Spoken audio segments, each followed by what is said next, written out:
O que é essencial para que um culto seja culto cristão luterano, pastor Lucas?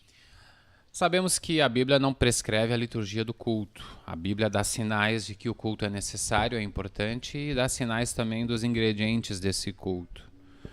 Uma vez então que não existe essa ordem litúrgica bíblica consolidada, consagrada e única, eu me valho de duas citações. Uma delas é das nossas confissões, a Confissão de Augsburgo, artigo 7º, onde nós lemos: "E para a verdadeira unidade da Igreja, basta que haja acordo quanto à doutrina do Evangelho e à administração dos sacramentos.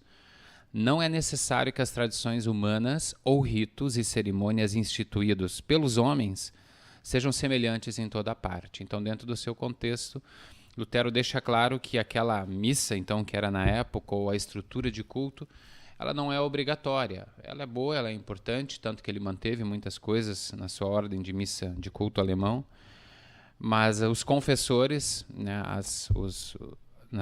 no artigo 7º, um dos primeiros da confissão, que tem 28, já deixam claro isso: doutrina do Evangelho e administração dos sacramentos. Essa é a essência do culto cristão.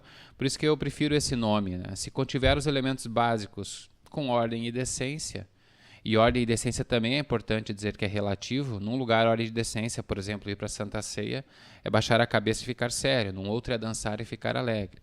Ordem e decência são questões culturais. Então não importa o formato, não importa o público, as confissões deixam clara a essência do culto. Uma outra citação de Lutero, em Obras Selecionadas, volume 7, que está também na Bíblia de Lutero, na página 1111, a Bíblia com comentários de Lutero, existe o seguinte comentário sobre ritos: "Estes ritos devem destinar-se aos cristãos, que os observam espontaneamente, podendo mudá-los tantas vezes e como quiserem. Tenhamos todos os mesmos pensamentos e sentimentos, ainda que o modo de proceder seja diverso.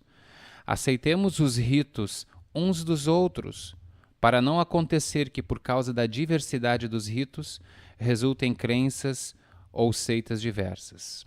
Porque ritos exteriores, ainda que não possamos dispensá-los, tampouco podemos prescindir de comida e bebida, não nos recomendam a Deus, assim como o alimento não nos recomenda a Deus. O que nos recomenda a Deus é a fé e o amor. Assim, o reino de Deus não consiste em qualquer rito, mas fé dentro de vós." Isso Martinho Lutero, né? Isso, então é importante termos claro que a liturgia do culto, numa forma fixa e unificada, aliás, nunca existiu uma forma fixa e unificada, ela foi sendo construída ao longo dos tempos. Basta pensar o que é o culto cristão antes do século IV e depois do século IV, com a adesão de diversos cerimoniais e ritos provindos da questão da corte, da religião oficial, do imperador. Então, a partir dali, muita coisa mudou e foi mudando, e é normal que mude, desde que não se mude a essência do culto, que é a doutrina do Evangelho, a administração dos sacramentos, que as pessoas sejam alimentadas e que a palavra seja proclamada.